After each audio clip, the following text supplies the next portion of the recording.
Hello दोस्तों, स्वागत है आपका क्रेजी जैक ट्यूटोरियल की एक और नई क्रेजी सी वीडियो में।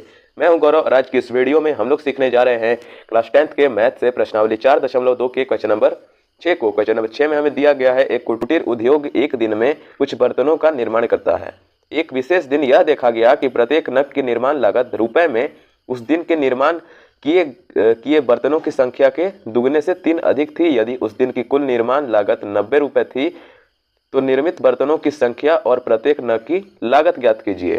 ठीक है, तो दोस्तों यह जो क्वेश्चन है इसी को मैंने यहाँ पर पेज पर लिख लिया है। आइए इसको हल करते हैं। इसको हल करने के लिए देखिए, सबसे पहले हम लोग यहाँ पर मैं लिख लेता हूँ हल। एक मिनट, देखिए दोस्तों यहाँ पर मैंने हल लिख लिया। अभी देखिए, अभी हम लोग दो चीजें मान लेंगे। क्या क्या मानेंगे? देखिए दोस्तों यहाँ पर मैंने ये दो चीजें लिखी। सबसे पहले मैंने लिखा कि माना बर्तनों की संख्या, और फिर मैंने लिखा और नग की लागत। तो ये देखिए जो क्वेश्चन में हमें ज्ञात करने के लिए दिया गया था उसी को हम लोग को पहले मान लेना है। यह मानने के बाद अब देखिए बर्तनों की संख्या जो है वो हम लोग खुद से क्या मान लेते हैं, x मान लेते हैं। बर्तनों की संख्या को हम लोगों ने खुद से x मान लिया। यह मानने के बाद अब देखिए अब हम लोग नग की लागत निकालेंगे। देखिए नग की लागत यहाँ पर आपसे क्वेश्चन में देखो, प्रत्येक नग की निर्माण लागत उस दिन के निर्माण किए गए बर्तनों की संख्या के दुगने से 3 अधिक थी। क्या है कि जो बर्तन है, बर्तनों की संख्या यानी कि जो x है उसके दुगने से 3 अधिक, यानी कि 2x दुगने, ठीक है, 2x के बर्तनों की संख्या दुगने से 3 अधिक। इससे भी क्या 3 अधिक, तो प्लस का 3 लगा देता हूं। ठीक है, यह हो गया। अब इसके बाद देखिए, इसके बाद हमें क्वेश्चन में कहा गया है यदि उस दिन की कुल निर्माण लागत 90 रुपए थी तो निर्मित बर्तनों की संख्या और प्रत्येक नग की लागत ज्ञात कीजिए। ठीक है, तो अब देखिए अब क्या करेंगे हम लोग कि बर्तनों की संख्या जो है और नग की लागत है, इन दोनों को अगर हम लोग गुना कर देते हैं तो कितना रुपया होना चाहिए, 90 रुपया।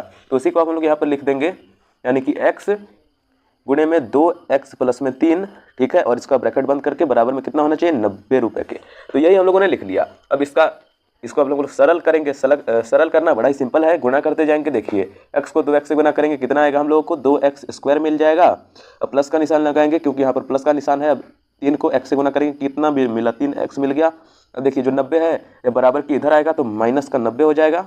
ये प्लस का 90 है ना, बराबर की इधर आया तो माइनस का 90, बराबर में कुछ भी नहीं बचा तो 0। यह हो गया। अभी इसको हम लोगों ने एक द्विघात समीकरण के रूप में ढाल दिया। इसके बाद देखिए अब हम लोग क्या करेंगे कि इसके गुणनखंड करेंगे। गुणनखंड करना बड़ा ही सिंपल है, अगर आपको नहीं आता है आइए मैं आपको समझा देता हूँ। गुणनखंड करने के लिए क्या किया जाता है कि पहली जो संख्या होती है उसी को तो उसी प्रकार से लिख लिया जाता है, यानी कि जो 2x² है उसी को हम लोग इसी प्रकार से लिख लेंगे, 2x²। अब इसके बगल की जो संख्या है यानी कि x के बगल की संख्या उसको आखिरी वाले से गुना किया जाता है। 90 को 2 से गुना करेंगे, कितना आ जाएगा, 180। अब जो 180 मिला उसको ये जो बीच वाला 3 है इसके जगह पर हम लोग को ऐसी दो संख्याएं रखनी है कि अगर उन दोनों को गुना किया जाए तो हमारा 180 आ जाए, और अगर उन दोनों को घटाया या जोड़ा जाए तो हमारा 3 आ जाए। इस प्रकार की दो संख्याएं कौन कौन सी हो जाएंगी, देखिए 15 और 12 को अगर हम लोग गुना करते हैं तो हमारा 90 आ जाता है, और 15 माइनस 12 करेंगे तो हमारा 3 भी आ जाता है। वही हम लोग लिख लेंगे, प्लस का निशान लगाएंगे। यहाँ पर मैं लिख लेता हूँ 15x, यहाँ पर लिख लेता हूँ माइनस 12x, माइनस का निशान लगा के 90 लिख देता हूँ और बराबर में 0। देखिए 15 को 12 से गुना करेंगे हमारा 180 आ गया। ठीक है, ये 15 है, 15 को 12 से गुना किया 180 आ गया। इसको इससे गुना करने के 180 मिला, 15 को 12 से गुना करेंगे 180 मिल गया, और 15 को 12 से घटाएंगे प्लस का 3 भी मिल जाएगा। समझ गए, यानी कि इसका गुणनखंड हम लोगों ने कर दिया। गुणनखंड होने के बाद अब देखिए अब इससे कॉमन लिया जाएगा। कॉमन यानी कि सबसे पहले हम लोग इस जो शुरुआत के दो पद है ना इससे कॉमन लेंगे। इसमें देखिए आपको x कॉमन दिख रहा होगा, कॉमन है, ठीक है, तो x को हम लोग कॉमन ले लेते हैं। x कॉमन लेने के बाद अब देखिए इधर ब्रैकेट लगा देता हूं। देखिए यहाँ कितना x, एक x मैंने ले लिया, यहाँ पर 2x है तो कितना हो जाएगा, 2x मैं यहाँ पर लिख लेता हूँ। अब देखो x को 2x से गुना करोगे तो 2x² भी हम लगा मिल जाएगा। अब देखिए प्लस का निशान लगाएंगे और 15 लिख देंगे। 15 को जब 15x से गुना होगा तो 15x मिल जाएगा। ये पहला वाला कंप्लीट हो गया, ब्रैकेट बंद कर देंगे। अब देखिए यहाँ पर हम लोगों को कुछ अलग लेना पड़ेगा। क्या अलग लेना पड़ेगा, क्योंकि देखिए हम लोग यहाँ पर 6 जो है 6 वह दोनों को काट देगा, दोनों को भाग कर देगा आराम से। ठीक है, तो क्या करेंगे कि -6 को हम लोग कॉमन ले लेंगे, ब्रैकेट का निशान लगा देंगे। देखिए 6 12 कब आता है, 6 के पहाड़े में 2 पर आता है। ठीक है, 2 पर आता है तो यहाँ पर हम लोग 2 लिख देंगे और उसके साथ x लगा देंगे। 6 गुने में 2x यानी कि -12x, -6 गुने में 2x। ठीक है, प्लस का निशान लगाएंगे क्योंकि माइनस को हम लोगों ने कॉमन लिया तो माइनस माइनस यहाँ पर प्लस हो जाएगा। ठीक है, अब देखिए 6 के पहाड़े में 90 कब आएगा, 15 बार में, 15 छक 90 होता है तो यहाँ पर 15 लिख देता हूँ और यहाँ पर ब्रैकेट क्लोज करके बराबर में 0 कर देंगे। इतना ही सिंपल था इसका गुणनखंड करना। देखिए गुणनखंड हम लोगों ने कर दिया। अब देखिए ये जो ब्रैकेट की अंदर की संख्याएं हैं उनको एक साइड लिख लेंगे, यानी कि 2x प्लस में 15 को एक साइड लगा देंगे और बराबर में 0 कर देंगे। इसके बगल में भी देखिए जो ब्रैकेट के बाहर की संख्या इनको लिखेंगे, यानी कि x माइनस में 6 और बराबर में 0। ब्रैकेट के अंदर वालों को सिर्फ एक ही बार लिखा जाता है और ब्रैकेट के बाहर वाले तो एक ही बार है, तो उसको ऐसा ही लिखेंगे। अब x का मान निकालेंगे। x का मान निकालना बड़ा सिंपल है। देखिए x बराबर में क्या हो जाएगा, x बराबर में देखिए हमारा होगा, x का निशान में लगाता हूँ और बराबर का निशान लगा देता हूँ। अब देखिए ये जो 15 है ना वो तो उधर जाएगा बराबर के, तो माइनस का 15 आ जाएगा, बटा लगा देंगे क्योंकि 2x के बगल में 2 है तो यह बटे में आ जाएगा। x का मान हम लोगों ने निकाल लिया। अब उसी प्रकार से जो x माइनस 6 इसमें भी x का मान क्या हो जाएगा, देखो 6 बराबर के उधर जाएगा क्योंकि x के आगे बराबर लगा दिया तो 6 उधर जाना चाहिए, तो ये प्लस का 6 हो जाएगा क्योंकि माइनस का 6 है ना, उधर गया तो प्लस का 6 में यह बदल गया। ठीक है।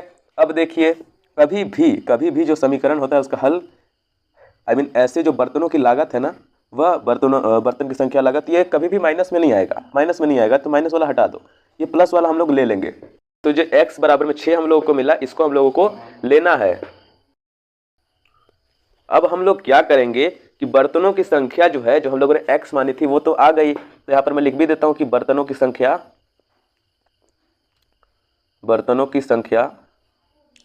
बराबर में बर्तनों की संख्या, देखिए x यहाँ पर मैं ब्रैकेट में लगा देता हूँ। x को हम लोगों ने बर्तनों की संख्या माना था, तो इसीलिए यहाँ पर मैंने लिख दिया। x का मान कितना लिया हम लोगों ने, 6 ले लिया। तो देखिए अब ये क्या होगा, अब हम लोग नगों की लागत भी यहाँ पर निकाल सकते हैं। यहाँ पर मैं लिखता हूँ नगों की